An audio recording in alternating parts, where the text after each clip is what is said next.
আসসালামু আলাইকুম রহমতুল্লাহি ওয়া বারাকাতুহু। প্রিয় দিনী ভাই ও বোনেরা, আপনারা সবাই কেমন আছেন? আমরা রমজান মাসে রোজা রাখি এবং তারাবির নামাজ আদায় করি, কিন্তু আমরা অনেকেই জানি না যে তারাবির নামাজ কত রেকাত পড়ব, 8 রেকাত নাকি 20 রেকাত। তাই চলুন আমাদের সবার প্রিয় শাইখ আহমদুল্লাহ হুজুরের কাছ থেকে আমরা শুনে আসি। অসুস্থতার কারণে তারাবি যদি 20 রাকাত না পড়তে পারি তাহলে কত রাকাত পড়া উচিত? তারাবিতে আমরা যে দোয়া পড়ি এবং মুনাজাতে যে দোয়া করি এটা সুন্নাহ সম্মত কিনা? রোজা অবস্থায় স্ত্রীর কতটুকু কাছাকাছি যাওয়া যাবে? সিয়ামরত মহিলার দিনের বেলা পিরিয়ড শুরু হলে দিনের বাকি অংশ না খেয়ে থাকতে হবে, খেলে কি গুনাহ হবে? আমি গর্ভবতী, আমার বমি হয়, মাথা ঘুরে, তাহলে আমার রোজার বিধান কি? ফরজ সালাত আদায় না করে রোজা রাখে, তার রোজা রাখার যৌক্তিকতা কতটুকু? রোজা থাকা অবস্থায় উজুর সময় গড়গড়া কুলিও নাকে পানি দেওয়া যাবে কিনা? রোজা রাখা অবস্থায় স্বপ্নদোষ হলে রোজা থাকবে কিনা? রোজা রেখে ঠোঁটে পেট্রোলিয়াম জেলি ব্যবহার করা যাবে কিনা? রোজা রেখে মেহেদি নখে আর মাথায় দেওয়া যাবে কিনা? রোজা থাকা অবস্থায় হাতের বা পায়ের নখ কাটা যাবে কিনা? আর বিলম্ব না করে চলুন তাহলে আপনাদের যে সমস্ত প্রশ্নগুলো আমাদের কাছে চলে এসেছে সেগুলোর উত্তর দিতে আমরা শুরু করি। আহমেদ শাহাদা জানতে চেয়েছেন, রোজা থাকা অবস্থায় হাতের বা পায়ের নখ কাটা যাবে কিনা? উত্তর কাটা যাবে, কোনো অসুবিধা। রোজা রেখে হাত পা নখ কাটা যাবে, এর সাথে রোজা ভঙ্গের কোনো সম্পর্ক নেই। এমডি ইয়াকুব হুসাইন জানতে চেয়েছেন, রোজা রাখা অবস্থায় স্বপ্নদোষ হলে রোজা থাকবে কিনা? থাকবে, কোনো অসুবিধা নেই। স্বপ্নদোষ মানুষ ইচ্ছাকৃত করে না, অতএব স্বপ্নদোষ হলে বীর্যপাত হয়ে গেলে ঘুমের মধ্যে আপনার রোজা কন্টিনিউ করতে পাওয়া হবে। স্বপ্নদোষের কারণে বীর্যপাত হলে সে কারণে আপনি গোসল করবেন, গোসল ফরজ হবে আপনার, কিন্তু রোজা ভাঙবে না। নাজির আহমেদ ফারুক আপনি জানতে চেয়েছেন, তারাবিতে আমরা যে দোয়া পড়ি এবং মুনাজাতে যে দোয়া করি এটা সুন্নাহ সম্মত কিনা? ভাই, তারাবির 4 রাকাত পর পর দোয়া পড়া বা তারাবির শেষে সবাই মিলে আলাদা করে দোয়া করার কোনো শিক্ষা, কোনো নির্দেশ রাসূল আকরাম সাল্লাল্লাহু আলাইহি ওয়াসাল্লাম থেকে দেন নাই। সাহাবায়ে কেরাম তারাবি জামাতের সাথে পড়েছেন, কিন্তু তারা এরকম কোনো দোয়া করেছেন বলে কোনো প্রমাণ নাই। আর শরীরে কোনো কিছুর প্রমাণ না থাকলে ইবাদতের মধ্যে কোনো ইবাদতের মূল স্ট্রাকচার বা পদ্ধতির মধ্যে কোনো কিছু হাদিসে না থাকলে সেটাকে আমরা ইবাদতের অংশ হিসাবে যুক্ত করা এটা সঠিক কাজ নয়। আমরা মনে করি যে এটাকে কেউ যদি তারাবির অংশ মনে করেন তাহলে ভুল হবে। হ্যাঁ, মাঝে মধ্যে করলেন সেটা ভিন্ন কথা। সালাতের পর দোয়া কবুল সেই জায়গা থেকে যা যা মতো দোয়া করলেন সেটাও অসুবিধা নেই, এটা ঐচ্ছিক বিষয়। কিন্তু সিস্টেম বানিয়ে নেওয়া এবং এটাকে একটা ফরম্যাটে আনা যে নিয়মিত এই কাজটা করা সেটা কিন্তু সঠিক নয়। শিহাব মন্ডল জানতে চেয়েছেন, রোজা অবস্থায় আতর বা পারফিউম ব্যবহার করার বিধান কি? উত্তর হলো জায়েজ আছে, কোনো অসুবিধা নেই। আতর পারফিউম ব্যবহার করা যাবে, রোজা রেখে তেল ব্যবহার করা যাবে, কোনো অসুবিধা নেই। এরপরে সাইদুর রহমান জানতে চেয়েছেন, ইফতার ও সাহারির নিয়ত সম্পর্কে কিছু বলবেন? মুখে আরবি উচ্চারণ করা কি জরুরি? ভাই সাইদুর রহমান, নিয়ত হলো ইচ্ছা করার নাম। নিয়ত শব্দের অর্থ হলো ইচ্ছা করা, আর ইচ্ছা মানুষ মন দিয়ে করে। আমি ইচ্ছা করেছি, অর্থাৎ আমি মনে মনে কোনো প্ল্যান করেছি, এটার নামে হলো নিয়ত করা।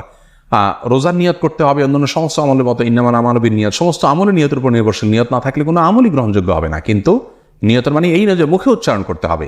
শরীয়ত আমাদেরকে মুখে উচ্চারণ করে নিয়ত করার কোনো শিক্ষা দেয়নি, এবং রোজার জন্য আলাদা কোনো নিয়তের শিক্ষা আল্লাহ তাআলা দেননি। নামাজের ক্ষেত্রেও কোনো নিয়ত, রোজা মুখে নিয়ত করার কোনো শিক্ষা আল্লাহ তাআলা দেননি। অতএব আমরা মনে মনে আমি যে রোজা রাখছি এটাই আমার নিয়ত হিসেবে যথেষ্ট হবে। আপনি ভোর রাতে কেন খেতে উঠেছেন?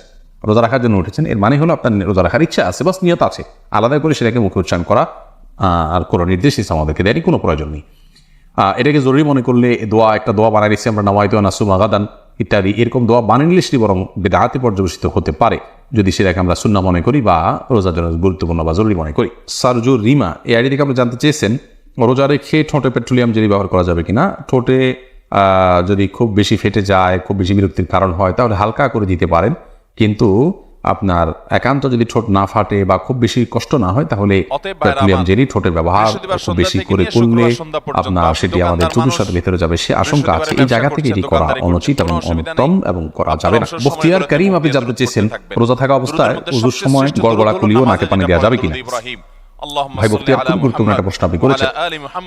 রোজা অবস্থায় ওজুর সময় গড়গড়া করা, কুলি করা, নাকে পানি দেওয়া, এগুলোর ব্যাপারে ইসলামের দৃষ্টিভঙ্গি হলো যে নাকে পানি দেওয়া যাবে, খুব বেশি টান দেওয়া যাবে না জোর করে। আর গড়গড়া কুলি করবেন, কিন্তু খুব বেশি গলার ভিতরে নিয়ে গড়গড়া করবেন না, কারণ নবী সাল্লাল্লাহু আলাইহি ওয়াসাল্লাম বলেছেন যে ওয়া মাদমিদ ইল্লা আন তাকুনা সাইমান, তুমি গড়গড়া করে কুলি করবে, কিন্তু রোজাদার হলে তখন করবে না, যেহেতু তোমার ভেতরে গলার ভেতরে পানি চলে যাওয়ার ভয় আছে, চলে গেলে সেক্ষেত্রে রোজা ভঙ্গ হয়ে যাবে। অর্থাৎ গড়গড়া করা রোজা অবস্থাতে অনুচিত, গভীর গড়গড়া।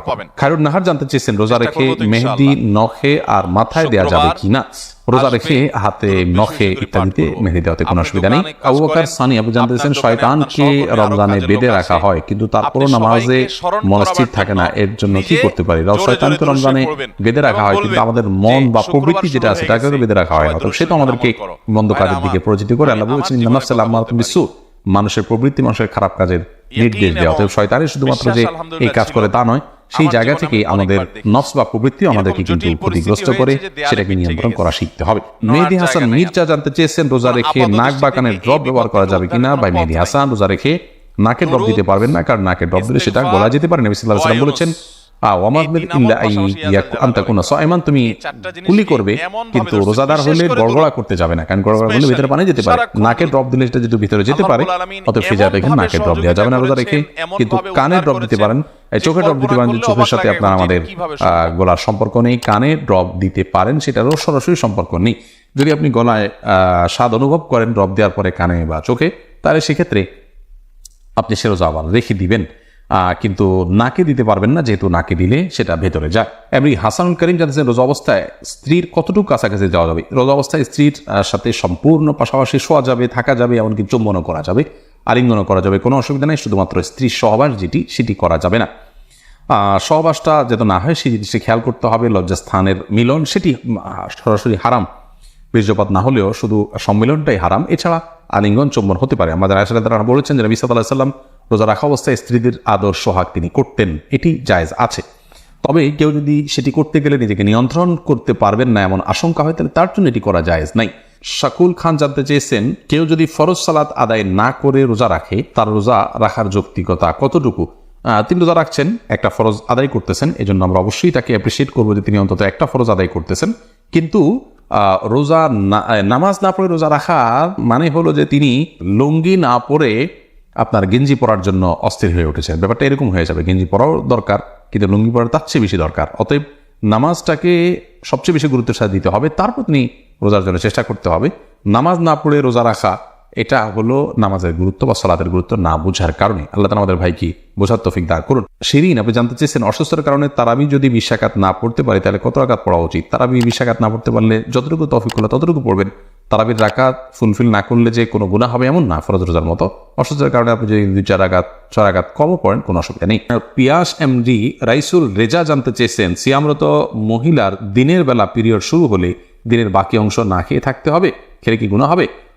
না খেয়ে থাকা উচিত, বাকি অংশ তার রোজার সম্মানার্থী করা উচিত। ত্রিহান আপনি আইডি থেকে জানতে চেয়েছেন আমি গর্ভবতী, আমার বমি হয়, মাথা ঘুরে, তাহলে আমার রোজার বিধান কি? যদি বমি হয় এতে রোজা ভাঙবে না, ইচ্ছাকৃত বমি না করলে রোজা ভাঙবে না। হাদিসে নবী সাল্লাল্লাহু আলাইহি ওয়াসাল্লাম বলেছেন যে ব্যক্তির বমি হয় তার রোজা ভাঙবে না, যে ইচ্ছাকৃত বমি করে হাত দিয়ে বা বের করে তার রোজা ভাঙবে।